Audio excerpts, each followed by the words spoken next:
Debutant. Oh. Anybody else wants to? Get a bottle of water till then. Water. दे दो नहीं तो वो कल से जूता पहन के आएगा. दवाई. It's okay. बहुत सारे लोग समझते हैं कि मैं वोडका पीता हूँ.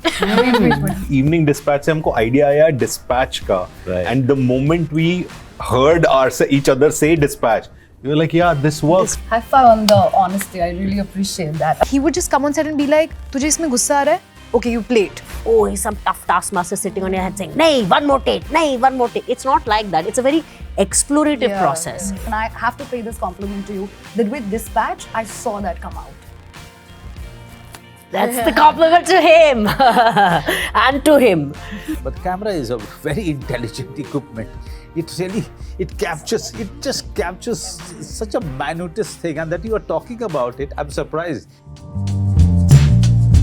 Hello and welcome to India Today. This is Hesha Chimah, and joining me here for a conversation is the team of Despatch. But before I actually go ahead and start shooting my questions and talk to everybody, we're in December and we all need to take a moment and applaud Mr. Manoj Bajpayee sitting over here. Yay! I started my year with you with Killer Soup. Oh. And now we're in December. We've met, I don't know, I think 5 to 6 times throughout. It's Right. been an amazing year for you. When Thank you're you. looking back, Manojji, how are you feeling 2024 has been for you? And tell me, how did you nurture the actor within you with so many performances that you gave us this year? Oh, thank you very much. Really, thank you very much. I've really not thought about it, and now you're saying that yes, we started with Killer Soup, Right. a series that I'm very, very proud of. A black comedy that we don't delve into, that much in this country, and also directed by one of my most favorite is Abhishek Chaubey. But there are few directors like Abhishek and Kanu and Ram and all of these people that you improve as an actor. They actually, become your guiding light, and they take you beyond your own limitations, beyond what you really thought that you could do, and they let you know about the possibilities that you were still left with. So that's how I keep myself always, alive. And with a lot of hope about myself and my actor, because I love my actor more than I love my person, because this is I'm addicted to. This is what I love doing. I love being on the set. I love playing characters and dealing with those human frailties and human minds. It's something that I love doing it. But when I met you for Bhaiya Ji also, I remember telling you that you've been such a shapeshifter ever since you started your career. You've done parts where you've not been recognized, and then you keep evolving. Right. But even when I saw Dispatch, I was like, oh my God. I will break it down. Disclaimer, if you've not seen the film, please watch it and then come back to this interview. But the last few minutes of the entire film really did it for me, when you were pretty much just emoting from your face and, did not have much of dialogue delivery happening, and that was crazy. Talk to me a little bit about when you first had the script in front of you of Dispatch. Did any visual imagery come alive for you? How did you sort of see it? Okay, so there is a history to it. So when I was shooting for Gangs of Wasseypur, that was the time it occurred to me that I should not be waiting for the directors to offer me the scripts or the roles that I am looking for. I'll have to chase the directors, and directors would not be my contemporaries, but the directors from the coming generation. And that was when I started calling people. I started watching some short films, and short films were just kind of about to come into the whole scene. And in doing that, in the process, I came to know about many of these directors, and I offered myself to them. I kept on telling them to think of a script, and if they have a script, please come to me, because for those directors, the actors were not available, and here I was offering myself. So that has given all of these directors a lot of confidence that they have an actor who's willing to be part of their creativity. And in that process, I met Kanu Behel. I met him, I think, in a party, in the Vashish Makija's party, and it was in Warsaw. And if I remember it clearly, we were on some terrace or something like that. We spoke to each other, and I told him that if he has something, please, come, please give it to me. So he came to me, but with a different film. And somewhere I was not ready to be part of an ensemble at that point of time. I said, if I have to work with you, I want to work with you in a full-fledged film where I have a lot to play in. Then he, just when the COVID struck, before the COVID, just Before COVID. little before COVID, Yeah. he gave me the script. I went through it, and it was a thriller. See, on the face of it's a thriller. You have seen the film. Right. But what is making it different is Kanu Bahl, because he's somebody who is not going to deal with the thriller, because thriller is anyway going to be short, anyway is there on the face of it. But he was more interested in dealing with getting into the mind and the world of this guy, who's complicated, and as he puts it, very clearly, it's a Faustian character. So that really excited me. But I didn't know, one thing I knew that he's really going to grind me. I knew this. I knew this because when I watched Titli and I looked at the actors, I looked at them and all of them looked very different. They looked different Yeah. from what they looked in their earlier films. And I could easily see a grind that they have gone through when, just before the take happened. Right. So I was ready for it, but I got that, and I got more from more beating, more pushing from Kanu. I don't complain it. I make fun of it though, but because at the end of it, that's what you do. You turn everything in humor. But when you are doing it with all seriousness. For sure. Right? So these are the people who are my asset. They are holding my hand and giving me more reasons about myself to keep at it. Right? Kanu, coming to you, talk to me a little bit about how did you coin the name Despatch? I mean, in another way, I do understand why, but when did it occur to you that this is what you want to name your film? I would say sometime close to the final draft of the film, because you're also there was a different name for the film earlier, and then at some point I realized that I will have to change it, and then you're looking for something that is relevant to the film, but that is also maximizing itself and becoming a bigger monster when you watch the film and when you consume it. It has relevance beyond just being a name. And Dispatch just, we had researched, in our research, me and Ishani together, we had come across various names of newspapers. And there used to be a newspaper called the Evening Dispatch. तो वो जब पहली बार पढ़ा तो I remember कि Evening Dispatch से हमको idea आया Dispatch का.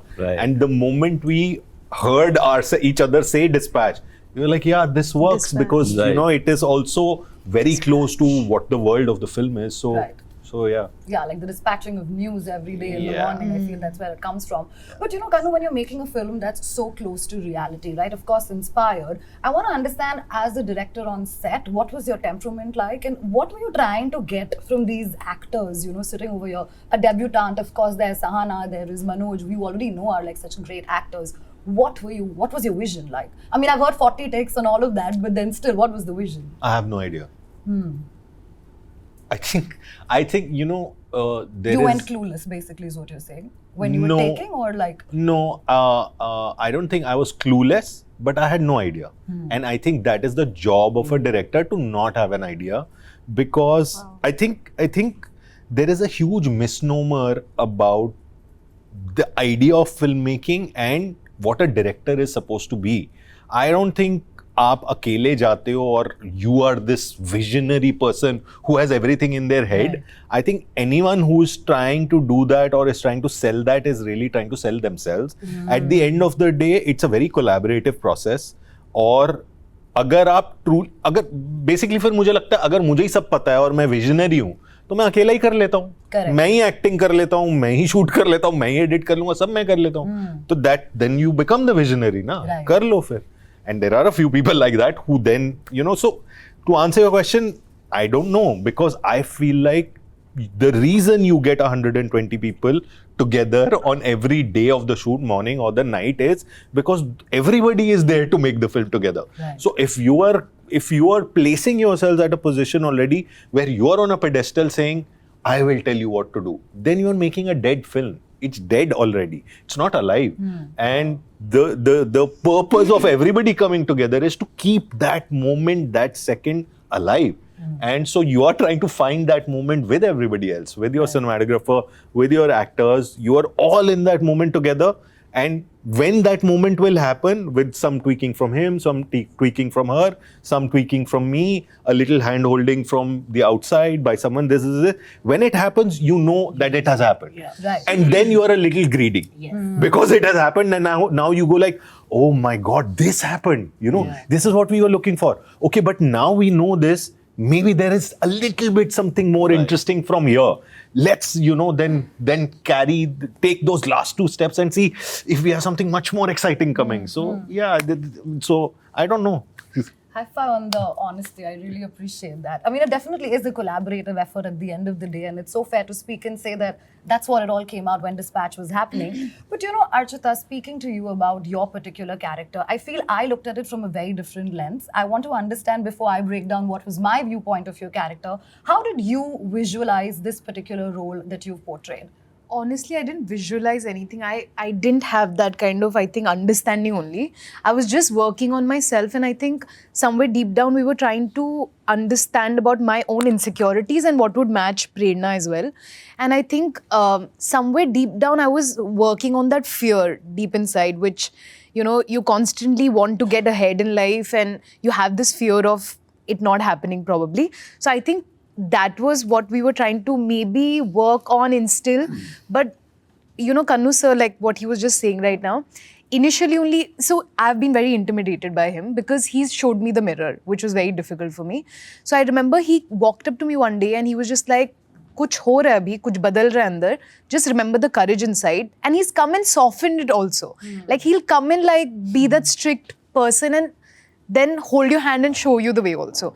So I just felt like while we were shooting, there were lots of times when we have decided the emotional graph of the character, and he would just come on set and be like, "Tujhe isme gussa aa raha hai? Okay, you play it."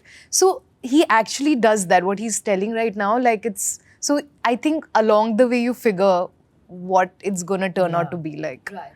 Because when I'm seeing your character Prerna on screen, I'm like, okay, great. She's a lot of grey, but at the right time, she knows when to be all right, probably choose the right thing also. And there was so much emoting even for your character through the eyes. I was assuming, abhi ye kuch bolegi, and then you just have one line and you're like just talking through your eyes. So kudos, all the best. I hope you get the love and admiration through this film. Sahana, oh my God, been a fan of your work. You have a solid body of work out there. Loved you in Dispatch as well. I feel the way you tapped into the vulnerability of your character, of being that wife. I feel nowadays it's very difficult to speak so much about those aspects, but the eyes and the emotion just sort of plays it all out there. I want to ask you, despite doing so much work, despite having solid backing in terms of the act and the craft that you bring to the table, do you still feel there's a little bit left as far as the industry looks as the actor in you? Because there's so much more to tap in that you can deliver. And I have to pay this compliment to you that with Dispatch, I saw that come out. That's the compliment to him and to him. No, but I think that's, what Manoj was saying. I don't think that as an actor, you ever feel like you have always so much more to give, so much more to show, so much more to discover for yourself. And the kind of directors that you end up working with who make you go beyond your own limited ideas of yourself is what is exciting. And there are few moments and characters that allow you to do that, and certain directors. And that's, in that sense, I feel I have way more to give than anyone can imagine, and way more to give than what even I know in myself. But otherwise, I feel like actually I've had great opportunities of people seeing things in me before I've seen it. I still live in utter self-doubt where I feel like I am completely useless and I don't know why I've been taken. I yearn for an audition because I'm like, at least then तुमने देख के परख के लिया है कि इस character के लिए मैं ठीक हूँ, वरना मुझे लगता है नहीं उनको लग रहा होगा that I'll be good for it, but I won't actually be because I don't know anything. I'm not a trained actor. I don't know how to do this. I don't have a process, But all those things said, I feel like ultimately the one thing, I used to keep saying this, that I'm not a trained actor. And just few days back, I said, no, I have to stop saying that. I came as not being a trained actor. 20 years in a business, I am a trained actor now. I've trained on the job, trained with wonderful, amazing, talented people. Right. I've learned from the best and from life. Yeah. So, in that sense, yes, I think what's happened is over time, my confidence in myself has slowly built, and therefore my confidence in my ability to discover and unravel more in myself has also come. So now I'm hungry to really go higher, bigger, more expansive in terms of going deeper. Right. And that is one of the things that was really important in this equation and that drew me to this experience. And that I discovered even more in the process of the workshops and the things we did, because Kanu has this way of, like he said, you know, there's a notion that you think that, oh, he's some tough taskmaster sitting on your head saying, nay, one more take, nay, one more take. It's not like that. It's a very explorative process.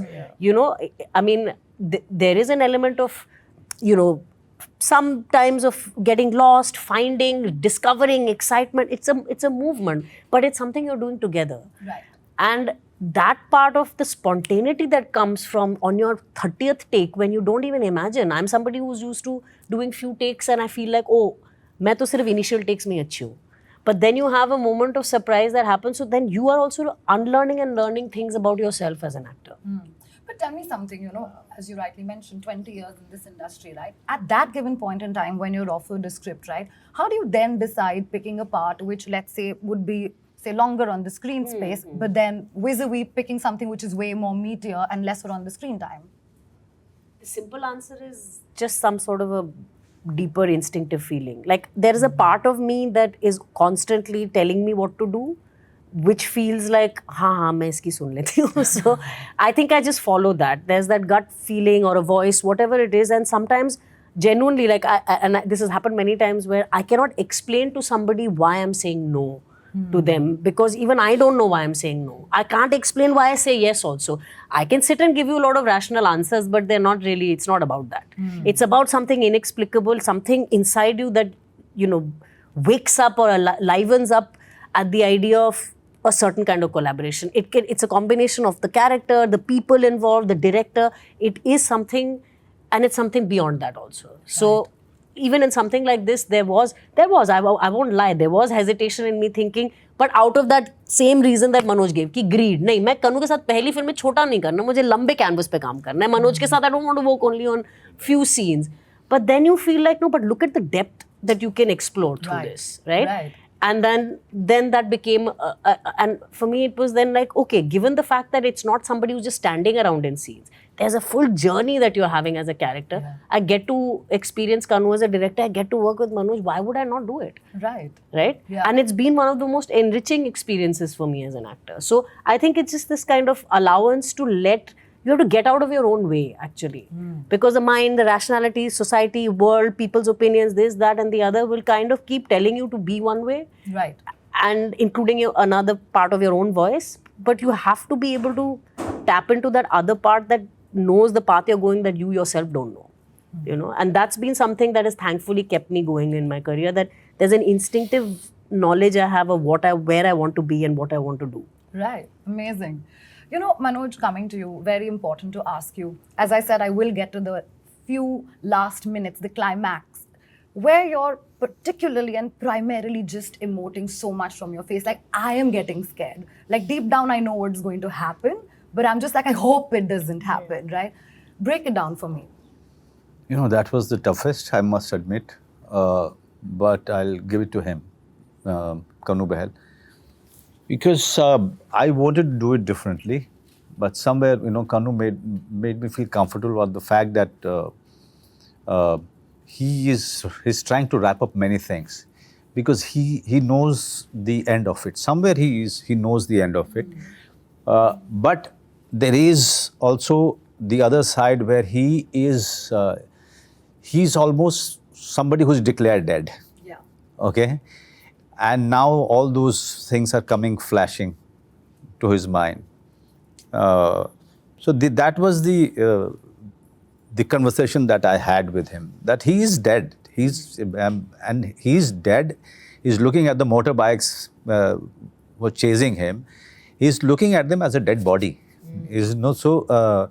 Also, sorry to interrupt, but the last chapter within, I mean, we had divided the whole script into 6 zones. So the Right. last zone was called the mirror. Mirror. So our discussion was that it's almost like you're standing in front of the mirror Right. and you're looking into the mirror. And Looking- hence the yeah. scene from the mirror. Right. A shot. The last So that's how, the performance-wise, that was the conversation we had, and with every shot we were having this conversation. Like there was this, very simple shot for any film, for any actor, that he's sitting in the taxi, and you see the bikers, appearing in the back and disappearing, but he's just,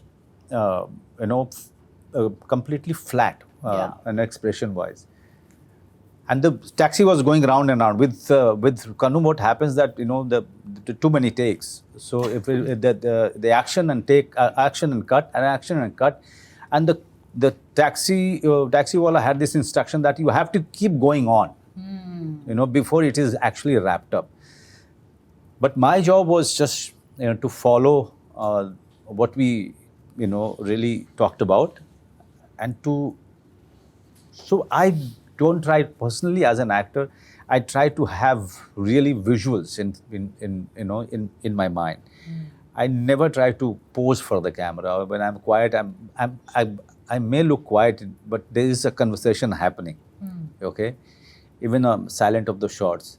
So those conversation and those flashes, what he said, that looking into the mirror. So, and it is also said that when you are almost dead, your life comes, flashing. Right. So all of those things were happening. But the camera is a very intelligent equipment.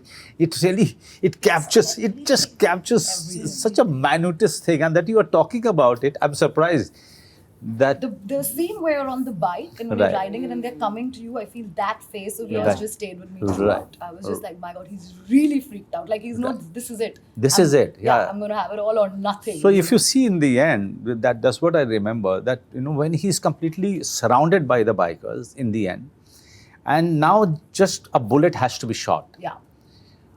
I think, I really haven't seen the film, but I think that was a very difficult, in terms of the performance, that was a very difficult performance. When you know that this is it, Yeah. this is it, and that's all. It's all done. The chapter is over. Yeah. Yeah. So I think those were the sequences very, very tough. The climax was very goosebumps, Yeah. I have to say. Thoroughly enjoyed it. There was a point where Sir leaves the accelerator. Yeah. Right.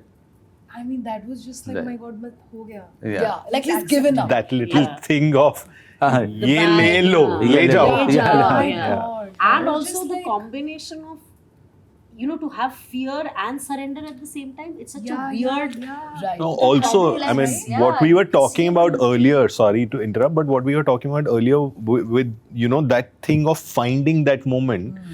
For example, that little thing that you do with the bag, that was not written into the script. Right. But I saw on one of the takes that he went, he did something like this. And after that take, I went up to him and I said, why did you do that? So he was like, I was thinking maybe I can give them what, and I was like, yeah, then let's do that, because that is so, it's also Right. about finding what are you like, you are, because he's in that moment. Yeah, I am he not, did suddenly. I am not in that moment. So Yeah. I have to let him find that moment. And so, yeah. Right. Amazing. But your character Joy certainly has it all and then he loses it all. Right.